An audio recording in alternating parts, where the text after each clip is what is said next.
O programa Você Mais desta semana está começando e vamos abordar alguns assuntos como soberania alimentar, um assunto que tem voltado a ocupar espaço de prioridade na lista de preocupações das sociedades do mundo todo, inclusive no Brasil. Vamos abordar também sobre alimentação infantil.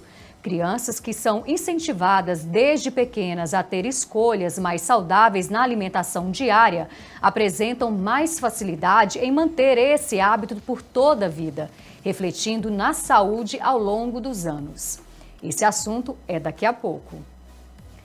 Agora vamos aprender um pouco sobre soberania alimentar num bate-papo muito enriquecedor que tive com uma especialista no tema. Um assunto o qual muitos escutam falar, mas poucos entendem exatamente do que se trata é a soberania alimentar. Nesse conceito, pensamos não apenas na disponibilidade de comida, mas também na sua qualidade e também na capacidade de produzir esse alimento que cada grupo tem. Durante a pandemia, os levantamentos mais recentes indicam que a insegurança alimentar se espalhou no Brasil. Para entendermos melhor um pouco sobre essa situação tão importante para nós, recebemos hoje ela que é doutora em Ciências da Saúde e que foi professora da Faculdade de Nutrição da UFG por mais de 30 anos, Estela Maris Tronco. Seja muito bem-vinda ao programa Você é Mais do Hoje News, Estela Maris. Obrigada por conversar conosco. Bom dia, obrigada eu. Para começarmos nossa conversa, explica para nosso público de forma simples o que é a soberania alimentar e qual a sua importância. A soberania alimentar, como o nome de certa forma traz, é algo ligado ao alimento, né? A possibilidade que eu tenho de ter um alimento que é saudável, que eu tenha todos os dias, mas muito mais do que isso, que ele represente a minha cultura alimentar, aquilo que eu sou habituado a comer, que a minha família traz de longa data, que aquela região onde eu moro consome. É isso, é uma valorização daquilo que faz parte da história das pessoas, do mercado e da produção local e que envolve, portanto, algo muito maior do que o ato de comer, mas que tem a ver, sim, com a possibilidade do indivíduo fazer suas escolhas e também viver daquilo que ele produz e come. Pensando agora em empecilhos, quais os maiores dificultadores para a garantia de uma situação de elevada segurança alimentar? Bom, é preciso isso é bastante complexo, né? Mas eu levantaria 4 pontos que eu acho que são fundamentais. O primeiro é a globalização, que traz algo de muito bom, que é a possibilidade de todas as pessoas estarem conectadas o tempo inteiro, no mundo inteiro, mas tem também um outro aspecto que é a liquidez, a destruição daquilo que é cultural para cada grupo populacional. Então, essa é uma questão. A segunda é o engrandecimento cada vez maior das multinacionais da área de alimentos. Hoje, a mesma multinacional que produz o alimento que está no supermercado da cidade do interior de Goiás, ela é a mesma que está lá na Europa, nos Estados Unidos. Há uma concentração, digamos assim, de produção de alimentos industrializados para como se padronizar o consumo alimentar no mundo inteiro. A questão do agronegócio também eu acho que é fundamental tratar aí a lógica do usar a terra para produzir, usando uma série de produtos nocivos para vender para o mundo, né? E nessa perspectiva do agronegócio, as monoculturas, grandes extensões de terras para produzir nem sempre aquilo que alimenta as pessoas. Esses elementos aí, eles definem aquilo que a gente chama de insegurança alimentar. A partir deles, isso vai se desdobrando em vários outros e se chega a um grau de insegurança alimentar, e que eu acho importante colocar aqui, porque tem a ver com a soberania. Se a soberania é eu me apropriar daquilo que culturalmente eu consumo do ponto de vista alimentar, existe uma outra questão, que é eu ter esse alimento em qualidade e quantidade o tempo inteiro. Isso não significa só fome. Na verdade, a obesidade também é uma das faces da insegurança alimentar. É evidente que hoje está muito mais presente e é muito mais séria e muito mais vergonhosa a fome, hoje cada vez mais ampla, né? Mas é preciso também a gente ter noção que quando se fala em insegurança, que é um desdobramento da falta de soberania alimentar, que envolve esses dois aspectos. Estela Mares, de acordo com os últimos levantamentos feitos, a insegurança alimentar cresceu no Brasil durante a pandemia. O que se pode fazer para reverter esse cenário? Bom, eu acho que primeiro é preciso a gente situar essa questão da pandemia num contexto maior. A insegurança alimentar ela vem crescendo ao longo de pelo menos a última década. Ela teve uma redução no Brasil e gradativamente ela foi aumentando, e ela culminou com um outro agravante, que foi a pandemia, o desemprego e a dificuldade de acesso ao alimento das pessoas. Mas esse pano de fundo ele é muito maior do ponto de vista de, falando em Brasil, onde a questão da biodiversidade está ameaçada, meio ambiente muito comprometido, extermínio de espécies. A gente está num bioma que é um dos mais exterminados, que é o Cerrado. Uma grande parte daquilo que o Cerrado produzia naturalmente está extinto. As pessoas nem conhecem mais.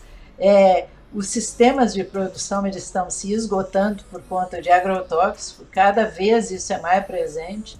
Água e solo também contaminados, desmatamento, e o que é importante, as populações tradicionais extremamente vulnerabilizadas por conta disso. E eu vou falar um pouquinho em populações tradicionais daqui a pouco, embutido para responder a tua pergunta. Então, o que fazer para tentar resgatar essa questão da soberania alimentar? Primeiro, é ter um país que politicamente esteja comprometido com a qualidade de vida da sua população, e ao fazer isso tenha um arcabouço de leis que levem a isso. O Brasil já teve leis muito fortes nesse sentido, né? O marco legal da segurança alimentar é muito forte no Brasil. Aqui tem um Sistema de Segurança Alimentar Nacional, o SISAM, desde 2006. A gente tem uma Política Nacional de Alimentação e Nutrição,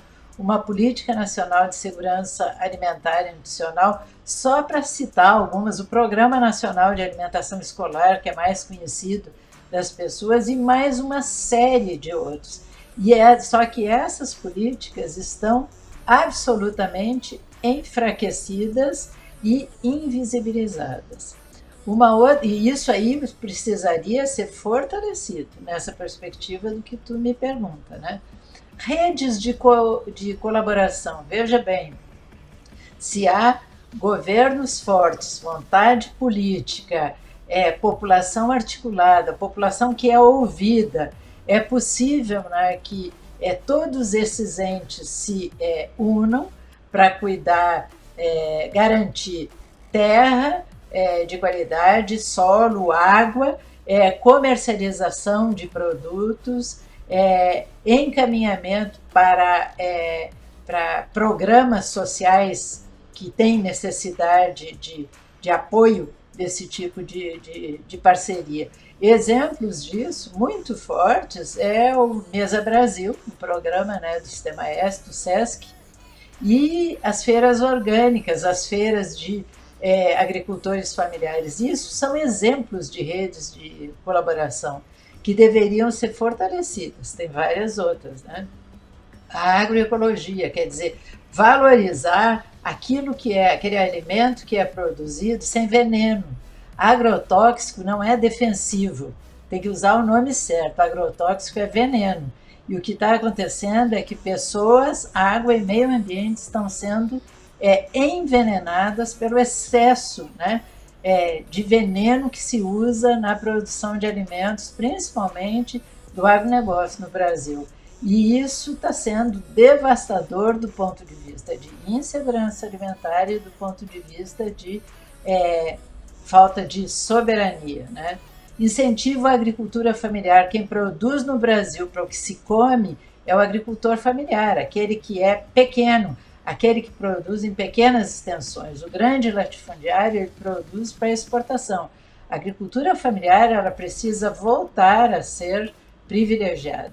E existem N outras, o estabelecimento de feiras e mercados locais, cozinhas comunitárias, um bom destino do lixo, programa de uso adequado de alimentos para evitar desperdício, enfim, o incentivo à população e a orientação para que ela faça uso de alimentos que são mais saudáveis, mais ecológicos, que produzam menos lixo, que tenham menos embalagem, que sejam menos ultraprocessados. Isso é que vai garantir aquilo que se chama de política, né, de segurança alimentar e a chamada soberania alimentar. E é preciso, assim, acredito eu ainda, comentar contigo que a alimentação como direito ela está garantida na Constituição brasileira, no artigo 6º, e que diz que é papel do Estado garantir que ela seja um direito de todo cidadão. E a gente não vive isso, né?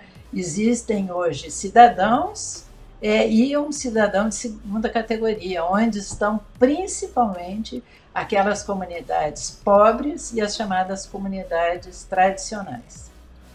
Tem alguma questão que não abordamos que gostaria de destacar?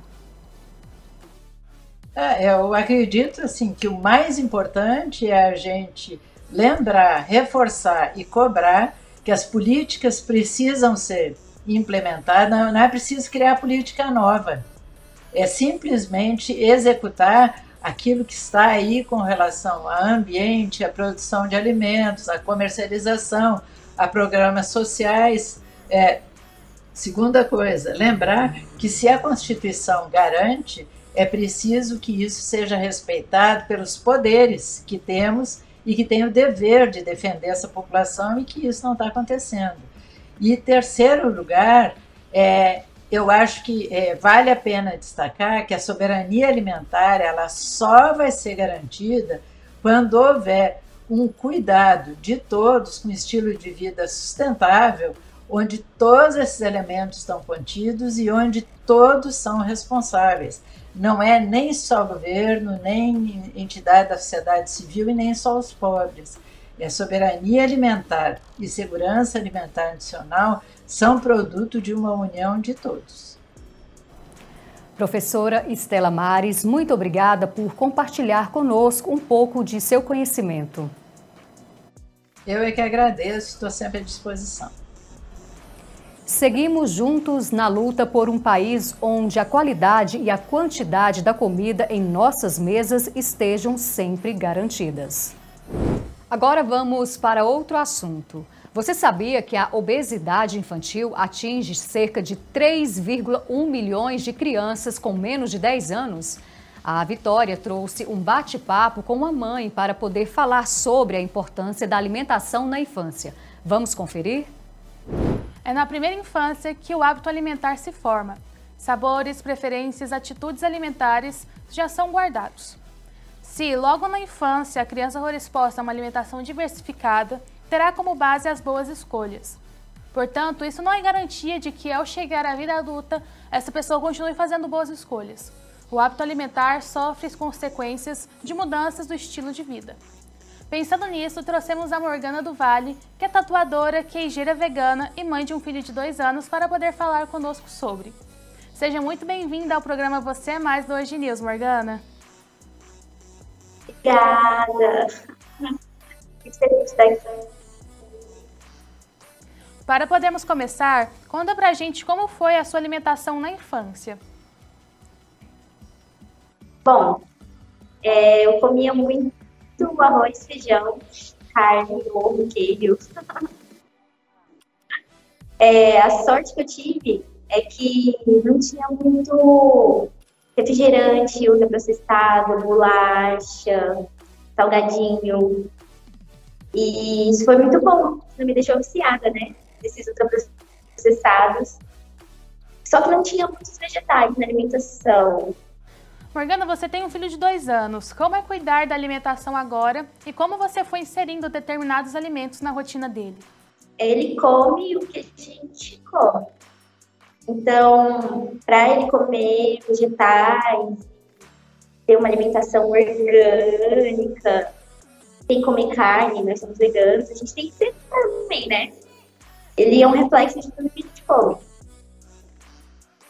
E, inclusive, foi pensando na alimentação dele que eu me toquei como é importante a gente se alimentar bem.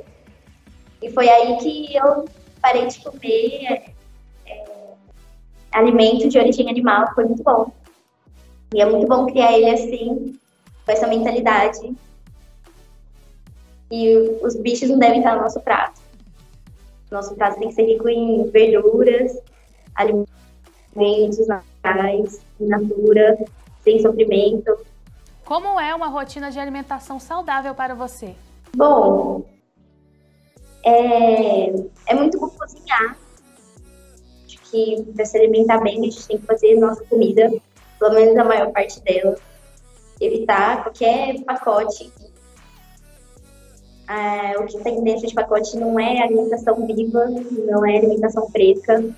E para a gente ficar bem nutrido e saudável, tem que ser uma alimentação sem veneno, orgânica, baseada em vegetais, com muitas sementes, cogumelos, alimentos fermentados, enfim. Você acredita que essa geração de crianças vão se alimentar melhor? Pois vemos aí que as crianças não estão comendo frutas, verduras e atacando essas comidas industriais, assim como você falou na última pergunta, e os pais estão dando essa determinada liberdade. O que você acha sobre isso? A gente recebe lavagem cerebral diária, no TV, em vários lugares, para comer alimentos processados e à base de animais. O que importa, eu acho, é a gente dar o exemplo. Então, para as crianças pararem de comer, a gente tem que parar de comer também. Tem que mostrar para elas que dá para comer vegetais e ser bem nutrido, forte e saudável. Se você pudesse dar um conselho para os pais que ainda não se preocupam com a alimentação e com a saúde do filho, qual seria? Bom, leiam o Guia Alimentar da população brasileira, que tem muitas informações maravilhosas. E conheçam o trabalho da Juliana Gomes e o blog Comida Saudável para Todos. Ela tem várias ideias, pensamentos sobre agroecologia, alimentação saudável, tem receita, tem, várias coisas fantásticas. Ela é maravilhosa, a rainha da alimentação saudável, comida saudável para todos. Escuta essa mulher, Juliana Gomes.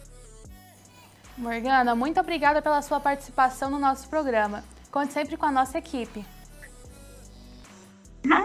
É nóis. Ensinar uma criança a comer algo é preciso ter paciência, ir oferecendo sempre, mudar a forma de preparo, cortes e combinações. Juntando os aspectos alimentares, práticas saudáveis de atividade física e um sono saudável, as crianças alcançarão um estilo de vida mais saudável. Até mais! Só complementando o assunto que a Vitória trouxe, de acordo com o Ministério da Saúde, a alimentação saudável é indispensável para o crescimento e o desenvolvimento das crianças, sendo a base da vida humana. Mais uma edição do Você é Mais do Hoje News chega ao fim. Obrigada por passar esse tempo com a gente. Nos vemos na próxima semana. Esperamos por você.